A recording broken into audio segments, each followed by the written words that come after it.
Welcome to this week's episode of Food Bikes. Mike Savage and I were members of Parliament together in Ottawa for a number of years. Mike, longer than I was, but we concluded our time there in 2011.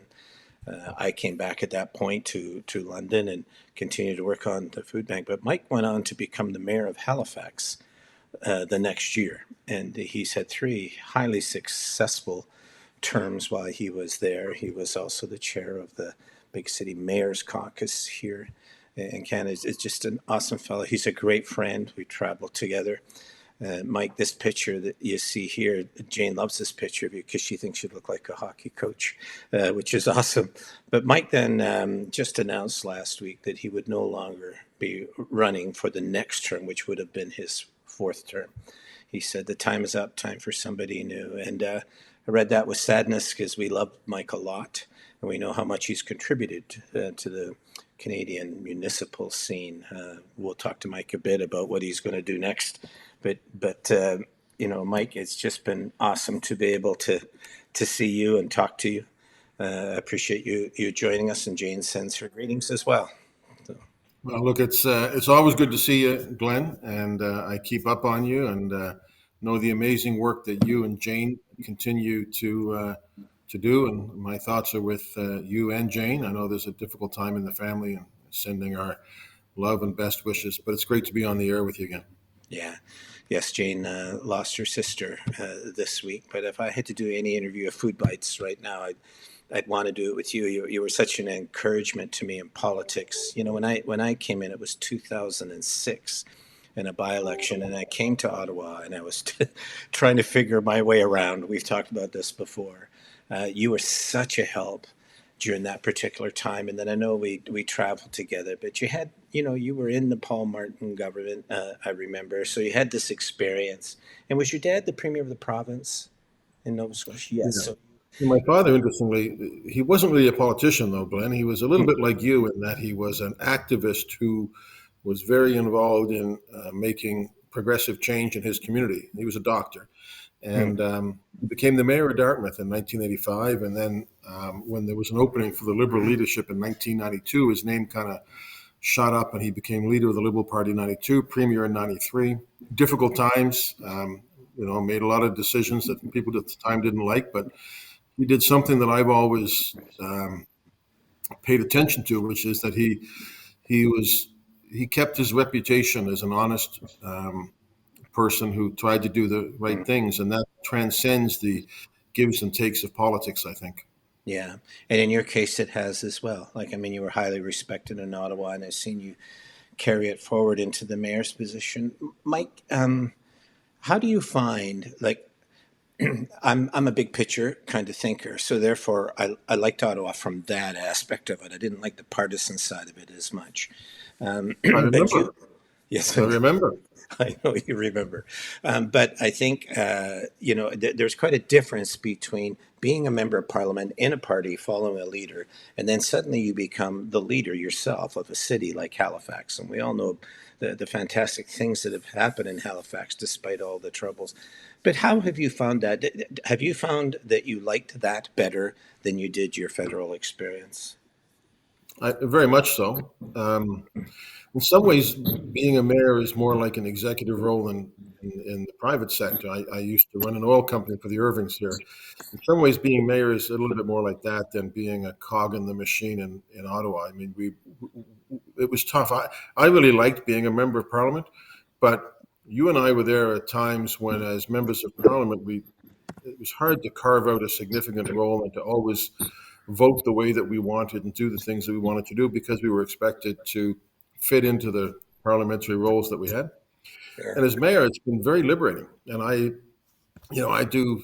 can do things that I would never have done as part of a team because of how it might have affected people in the caucus. And so I've really enjoyed being mayor. I still love the job. I just don't think people should do these jobs forever. Yeah.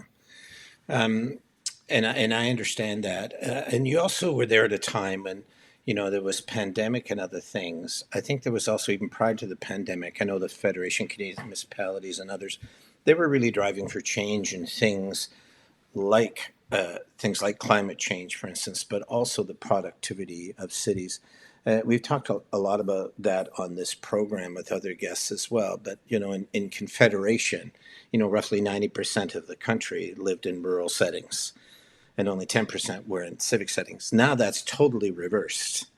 But what hasn't changed, at least it seems to me, and you're smarter than I am, so you can correct me, but it seems to me that federalism itself has not adapted to that change. So that federalism, this division of powers between the feds and the provinces, regions, and in cities, it seems to me was heavily geared towards the senior jurisdictions, and then cities were kind of the runt of the litter, so to speak, who would could only have certain options for raising funds to take on projects, and therefore were required real help from the senior jurisdictions. And you and I saw that from both sides. You know, I, Federalism, it seems to me, has not changed and adapted to the reality that not only are the greatest needs now in cities, but the greatest potential is also within cities. Do you have a view of that? Yeah, I've got a very strong view on that. Um, Premised on the fact that property tax is a shitty way to collect taxes. It's not fair, it's not progressive, doesn't really even reflect wealth or ability to pay. And it's survived all these years, but it's not surviving the incredible growth of the country, which is spurred by growth in cities like my own, which has been one of the fastest growing cities in Canada. But a lot of our cities have been growing.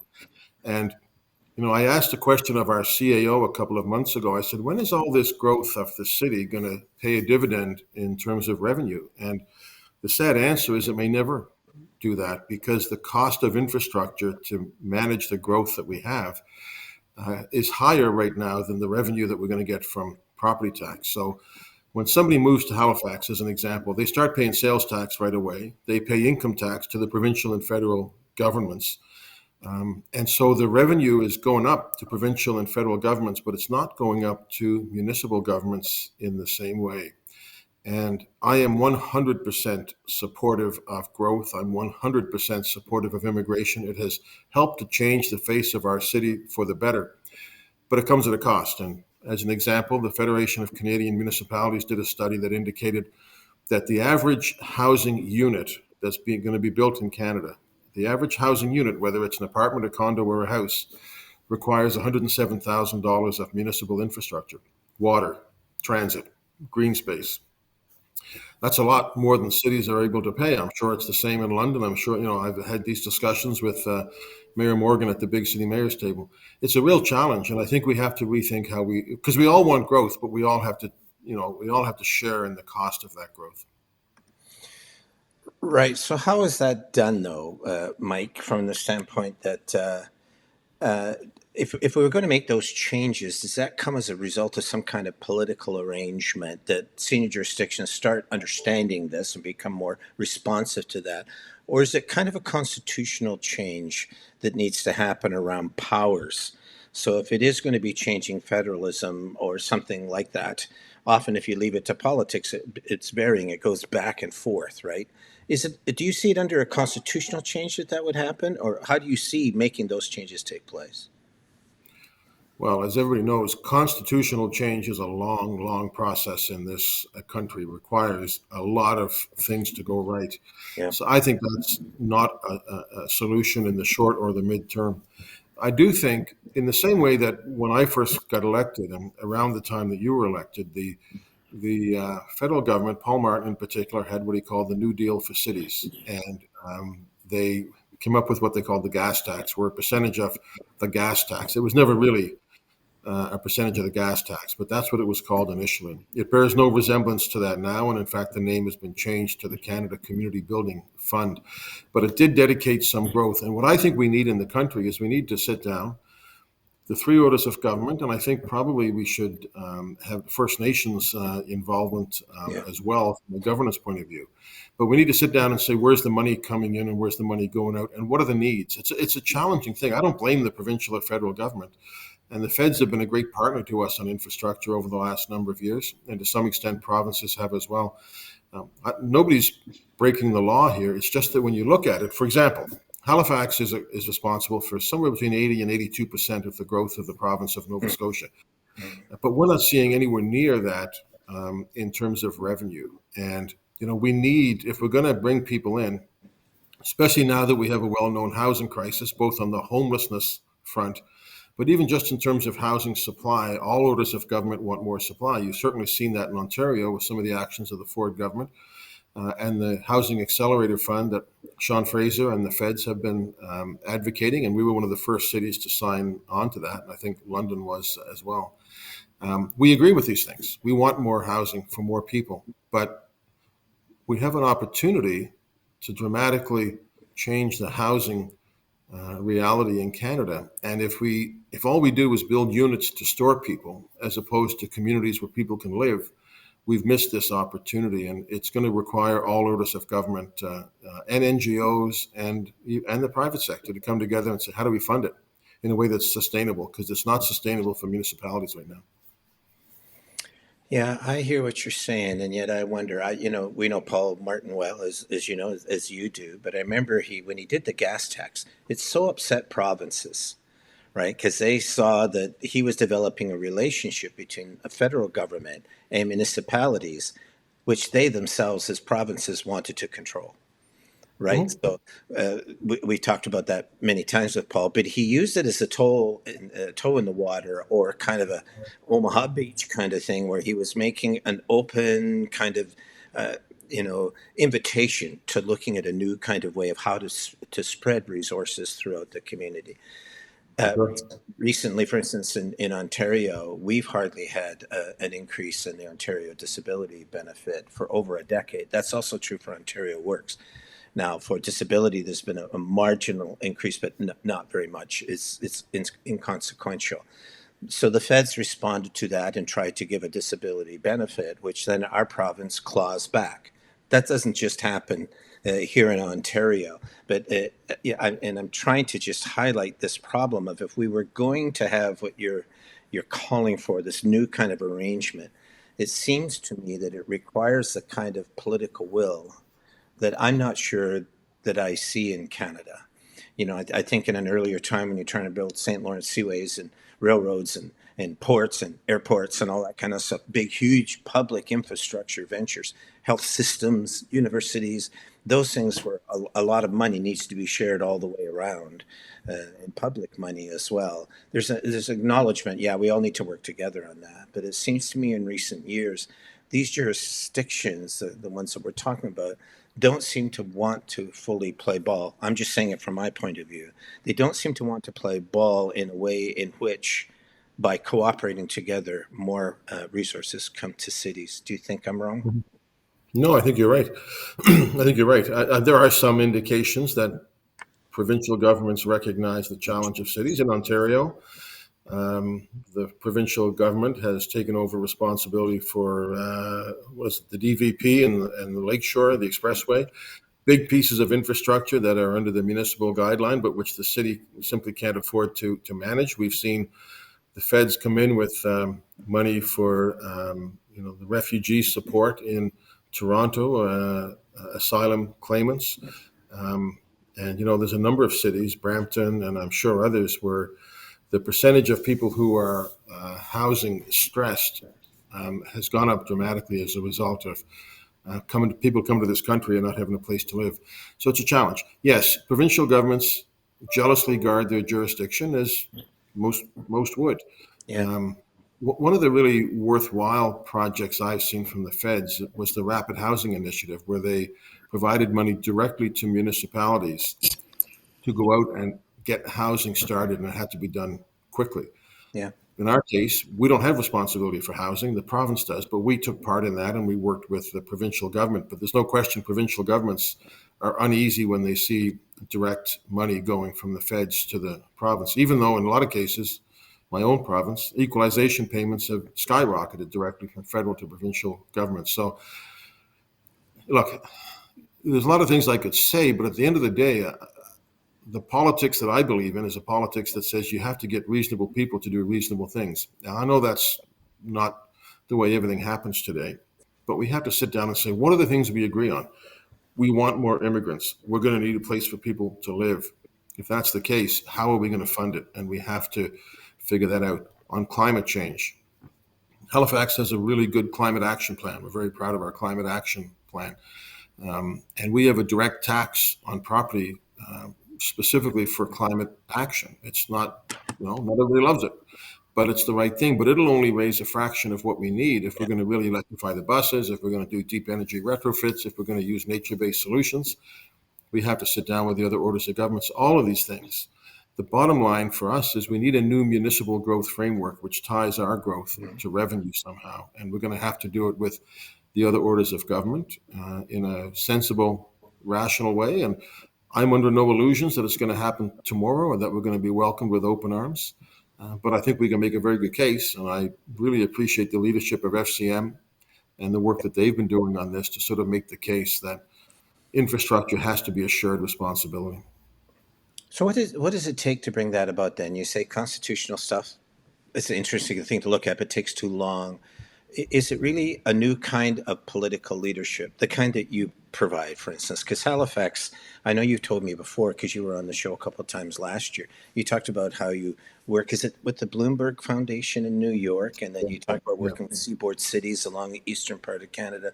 So Halifax has this lens that is actually much beyond it. Which is fascinating. But does it take a new kind of political leadership at all levels to do that? Or does it take more pressure from things like business communities and others that are interested in productivity and other things? Or does it take all of those? How does that come about? Well, I think it takes all of those things. We need our chamber. Our Chamber of Commerce has been supportive of some of our initiatives in terms of revenue sharing. But yeah, it takes all those things. I mean, I'm not convinced that the world is going towards a place where there's more reason and compromise in politics. We seem to be going to a place where there's less. Yeah. Not just here, perhaps not primarily here, but the U.S., the U.K., all over Europe. There's a lot of governments being elected that are not progressive at all. In fact, are proudly isolationist or anti-immigrant. So I've always had this view, and you and I would have chatted about this, maybe even on a bus ride in the Middle East sometime, that I think Canada has the opportunity to do things right in a cooperative way. We live in a federated model where people of common sense can come together. We just lost, Mr. Mulroney, but, Mr. Mulroney, who I disagreed with on almost every single issue, did espouse a politics of reasonable moderation. Yeah. When John Turner passed, nobody was more complimentary of John Turner than Brian Mulroney. Yeah. That kind of, chivalry, it's hard to imagine today, but we have to fight for it. Mm-hmm. And I think the revenue piece is, I always tell people, and my office will tell you, there's a few things that the mayor will always say. Number one is don't let perfect be the enemy of better. Number two is it's amazing what you can get done if you don't care who gets the credit. Neither of those two things naturally align themselves with the political landscape, but I think we have to fight for them. I think we can make a case, and we have to continue to make the case. And in my inarticulate way, what I'm saying is, yes, I think what you said is correct. We need all those people. We need all orders of government. We need NGOs. We need chambers of commerce. We need the private sector. We need the United Way. We need everybody to come together and say, this is in everybody's best interest, and we have to find a way to do it. Yeah, and just as a sidebar to that, you and Jane and I did have those discussions on a bus in the Middle East, and I remember them, how important they were, because we were with other MPs as well from other parties, trying to forge some kind of relationship, even on that bus. Well, it was an interesting challenge, as you remember. It was. But Glen, this was inherent in the way that you did the politics when you were in the federal scene, was that, I would watch you would be, most people would just hang around their own folks, but after question period another time I'd say, what are you doing today? And you were going to meet with, I don't know, Minister Oda about something at CEDA or whatever it was.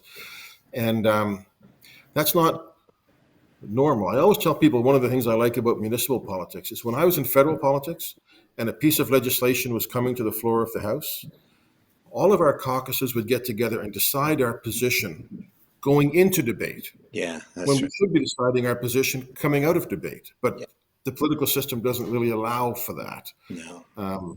But municipally, I see a lot of hope. I see a lot of hope at the municipal level. I've changed my mind on things because I've listened to my fellow councillors make a case. We should do that more often. We should change our minds. We shouldn't be so worried about being called flip-floppers and actually be thought of as people that listen to reasoned debate and take it into account. Yeah. Can we detour just a bit and talk a bit about homelessness? Because we did talk about that the last time there, last year. And I mean, it's such a major issue across the country. You felt back then that was maybe the number one issue that the municipalities were discussing with one another, especially at the big mayor's conference, Yes. because it grew Yeah. so fast and it seemed to almost get to a point of being out of control. London has done this health and homelessness initiative, which is really, it's kind of caught the eye of the country because of bringing all of these partners together that you've been talking about. But still, there's the sense that the whole homeless thing, even though we've now been with it for some time, is not necessarily finding the solutions that needs to happen. I realize that's all at different levels, but is it your sense, Mike, in the position that you're in, is it your sense that there's some real progress being made cities, or is it more hit and miss in different parts of the country? I think that there's some progress being made. I see it here in Nova Scotia. The government provincial government was not all that helpful initially when we started having encampments, but in the last few months, under a couple of different ministers, they've been very helpful. I'm very pleased with the progress. One of the things you learn in this job is that it's easy for the urgent to take away from the important. And until things become a crisis, governments don't mobilize as the way they should. We're in a province that didn't have any investment in public housing for 3 decades, in a country that didn't have a national housing strategy from the early 1990s until 2018 or 19. And we've become so used to dealing with crises. So COVID was a perfect example. We had a health crisis, which led to an economic crisis, in the midst of which we had a social justice crisis embodied by Black Lives Matter. And then Yeah, overlaying that, we have, the climate crisis. yeah, And right now we do have an issue of crisis. There's probably a crisis in terms of housing supply, but I do think there is absolutely a crisis in homelessness. And, we have, people who are our fellow citizens, literally our sisters and brothers, that have no place to live. And so they're living in tents in the middle of cities, and not just big cities. All cities and all communities have this issue. And it's not a one size fits all, obviously. I'm very hopeful. I've had great discussions with Sean Fraser about homelessness, and I know that he's been pushing for some new homeless initiatives, more funding for homelessness and encampments. You have the National Advocate for Homelessness and Encampments. There is action around it that I think is been helpful, and I think other provinces are seeing it as well. That it's in nobody's interest to have our fellow residents living in tents or living outside. So yeah. it just makes you wonder, though, like, what's the next big crisis in the country? I don't know what the next. If I knew that, But anyway, I guess that's for the next mayor to figure out, whoever she or he is. We react as politicians far too often to crisis when it costs more and it's more acute. And I think we have to do a better job of figuring out what's coming down the pike, right? You were the eternal optimist in Ottawa. I remember some of the talks we used to have, and I just used to get so frustrated with things. But you thought things would work out. And do you feel that now? Like I feel a lot of hope around cities. I do, because that's where all the people are. So I tend to find that hope will come from wherever those people are going to be. They're gifted, they're talented, they've got resources in many cases. So I tend to feel a lot of that. But when you deal with a kind of structure within a country that does not tend, it would be like, not taking anything from cities or from universities or anything else, right? You just exist. But to me, in a country, when you've got cities with all of this kind of talent and innovation and all of these kind of things, and not just problems, that's really where you're going to go to for the future. It's where the puck is going to be. Globally, we understand that. But for some reason, we just seem to be slow in the uptake in that in Canada. I sense if I were to ask you, do you feel hope about that? You're going to say yes. Is that true? I think generally it is, Glenn. I think generally, I'm a politics watcher. Hmm. Um, the thought of another term of President Trump um, is abhorrent to me. The thought of some of the populist governments that are getting elected based on picking and choosing who are the good people to be in their country worries me. Yeah. But I do get my hope from cities, and if I'm having a tough day, and every now and then I can pick up a phone and I can call Charlie Clark in Saskatoon, or I could call John Tory. When he was the mayor of Toronto, Olivia, Josh Hmm. Morgan. And there's a number of mayors, um, Sandra Masters and Amajit Sohi. Because and the reason I say that is I think mayors actually focus on problems and not politics. Even mayors I've met around the world Hmm. who may be liberal or conservative or social democratic or Tory or Labor, even mayors who get elected don't have the benefit of hiding behind politics. They have to solve the problems in their communities. And it's not that many years ago, mayors didn't talk about the environment. Mayors didn't talk about human rights, about immigration. We talked about just, the basic things we did, keeping the streets clear of snow and cutting the grass and that sort of stuff. And when I was looking at running for mayor that many years ago now, I said, you know what? There's so many things that we could do as a city that the city hasn't undertaken. We can be more optimistic and we can actually bring people along on big issues in a way that some other orders of government would have a hard time doing, which isn't. I fully understand the party system. I was in it. I support it. Yeah. There has to be some spine of policy and practice that pulls people together. You get elected as a liberal or a conservative, a new Democrat or a Green or a Bloc, then you have some responsibility to that party. But when you get elected on your own, you can actually go where the problems are and you Yeah. can try to fix them and bring people together because the mayor does have something important, which is the power to convene and to bring people together around Yeah. what the problems are and to find solutions. So that's where my optimism lies. Yeah. You're so eloquent around those things, Mike. It's why uh, Jane, I've always taken to you that way, the way you define problems, but also how you seek working through them. I've got a big favor to ask you. I know I asked you a big favor about 8 years ago to come to London and address us at a meeting at Yeah. our convention center, and you did, and you were awesome. And so I'm not going to ask you to do that again, but could we do another one of these shows at some point in the next month or two, Mike? I do think in all the time that we've done these shows, and it's usually around food, and I get that, but these addressing of the bigger picture issues, if we don't do that more, then we're not going to get where we want to get. It doesn't matter what the sector is, whether it's small business or the environment or food security or whatever. I would like to talk to you more about it and get more of your ideas because I'm not in the place that you are. I don't have the reach or the breadth that you do mentally because of your experience in those areas. I think we could use your help. And before you're finally finished your third term in office there in Halifax, I wouldn't mind getting some more of your wisdom out of that. Would you be open to that? You call, I'll answer. No, no, that's good, Mike. I really appreciate it. Thank you so much for doing today. Do you have plans for where you go next? Um, no, I don't know if I'll stay in. I'm not going to be, I don't see myself running for office anymore. Yeah, But, maybe there's something in public life, more yeah, likely something in private life. I just feel like it's the right time and yeah. the city will benefit and I'll benefit from doing something else. Thanks for all that service, Mike. I look forward to talking to you next. And whatever it'll be that you go to next, you'll have that big thinking point of view. So I'm going to follow that very closely.